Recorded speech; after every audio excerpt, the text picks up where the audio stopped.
Assalamualaikum warahmatullahi wabarakatuh. Sebelumnya perkenalkan, nama saya Indriani dengan NPM C1C0230010. Di sini saya ingin mengerjakan tugas video mata kuliah akuntansi keuangan 1, yaitu menjelaskan mengenai bab 12 tentang pengaturan bersama.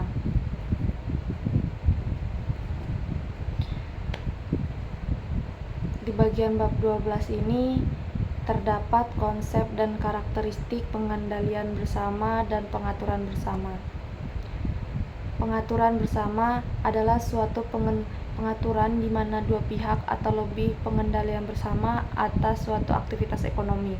Dalam akuntansi, konsep ini diatur dalam PSAK 66, yaitu menjelaskan bahwa pengendalian bersama itu terjadi ketika semua pihak yang terlibat harus sepakat secara kolektif terhadap keputusan strategis yang menyangkut aktivitas relevan. Nah, pengaturan bersama itu muncul karena para pihak ingin menggabungkan sumber daya, resiko, dan manfaat untuk mencapai tujuan tertentu secara lebih efisien dibandingkan jika dilakukan secara sendiri. Nah, di bagian ini terdapat pengendalian bersama.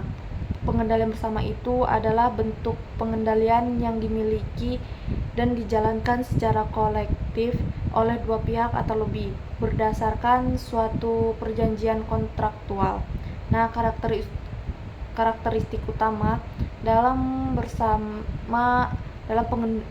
karakteristik utama pengendalian bersama itu mencakup karakteristik yang pertama itu keputusan strategis harus disetujui bersama, sehingga tidak ada satu pihak pun yang berwenang mengambil keputusan sepihak. Kemudian masing-masing pihak itu memiliki hak dan tanggung jawab yang telah diatur dalam kontrak, dan tidak ada satupun yang memiliki kontrol penuh atas dominasi finansial tanpa persetujuan pihak lainnya. Nah, itu tuh bisa kita contohkan seperti dua perusahaan sepakat membangun dan mengelola pelabuhan distribusi. Nah, keputusan pembangunan, pendanaan, dan operasi fasilitas hanya bisa ditetapkan apabila kedua pihak itu menyetujui. Nah, di bagian ini juga terdapat pengaturan bersama. Nah, pengaturan bersama itu adalah struktur kerjasama yang timbul dari pengendalian bersama atas suatu aktivitas dalam PSAK 66. Sebuah pengaturan dikatakan sebagai pengaturan bersama itu apabila terjadi perjanjian kontraktual yang mengatur hak dan kewajiban para pihak. Para pihak itu memiliki pengendalian bersama atas aktivitas relevan, dan para pihak berhak atas manfaat dan menanggung resiko dari aktivitas tersebut sesuai porsi kerjasama. Nah, pengaturan bersama itu dapat membantu berbagai aset, aktivitas, output, pendanaan, atau dapat juga bentuk pembentukan struktur organisasi baru.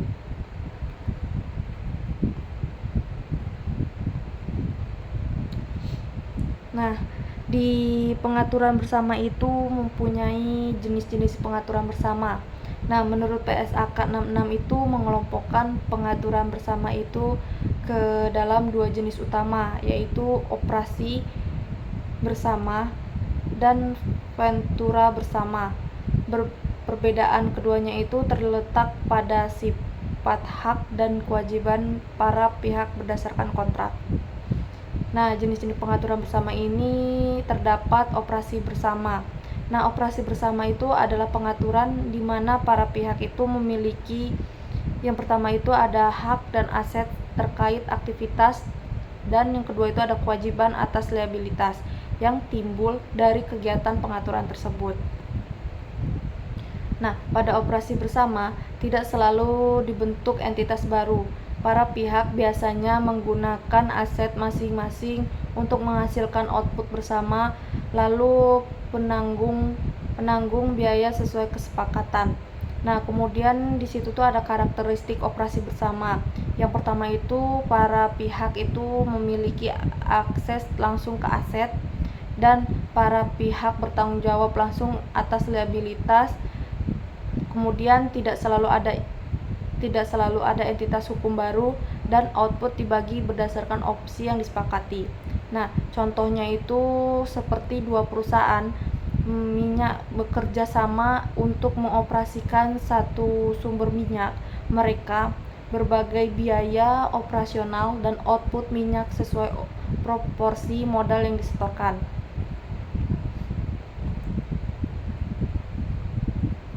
Nah, di operasi ini juga, di jenis-jenis pengaturan bersama ini terdapat ventura bersama. Nah, ventura bersama itu adalah pengaturan di mana para pihak itu memiliki hak atas aset bersih dari aktivitas pengaturan bersama yang umumnya itu melibatkan pembentukan entitas terpisah seperti PT atau joint corporation, dan para pihak tidak memiliki aset atau liabilitas secara langsung tetapi memperoleh bagian laba rugi entitas tersebut. Nah, karakteristik ventura bersama itu biasanya membentuk entitas hukum baru. Aset dan liabilitas itu berada di entitas ventura, bukan dimiliki langsung oleh para pihak, dan para pihak itu berhak atas laba atau rugi ventura sesuai porsi kepemilikan. Nah, contohnya itu seperti PTA dan PTB itu mendirikan PTC sebagai entitas baru untuk membuat teknologi tertentu. Nah, PTC itu beroperasi sebagai perusahaan mandiri, dan PTA serta PTB itu akan menerima distribusi laba sesuai persentase kepemilikan. Kemudian kita masuk ke perlakuan akuntansi atas pengaturan bersama. PSAK 66 itu mengatur bahwa perlakuan akuntansi untuk mengatur bersama berbeda tergantung pada jenisnya, yaitu apakah termasuk operasi bersama atau ventura bersama. Nah, di bagian ini tuh terdapat perlakuan akuntansi untuk operasi bersama. Nah, pada operasi bersama itu karena para pihak memiliki hak atas aset dan kewajiban atas liabilitas, maka pihak operator itu harus mengakui bagian aset yang ia kontrol secara langsung, bagian liabilitas yang harus ia tanggung, pendapatan dari penjualan output bagiannya, beban yang ia tanggung sendiri, dan bagian beban bersama sesuai operasi yang disepakati. Nah, contohnya itu bisa seperti jika perusahaan A itu menanggung 60% dari biaya produksi, maka mengakui 60% beban produksi tersebut dalam laporan keuangannya. Nah, kemudian di bagian ini ada perlakuan akuntansi. Bagian ini ada perlakuan akuntansi untuk ventura bersama.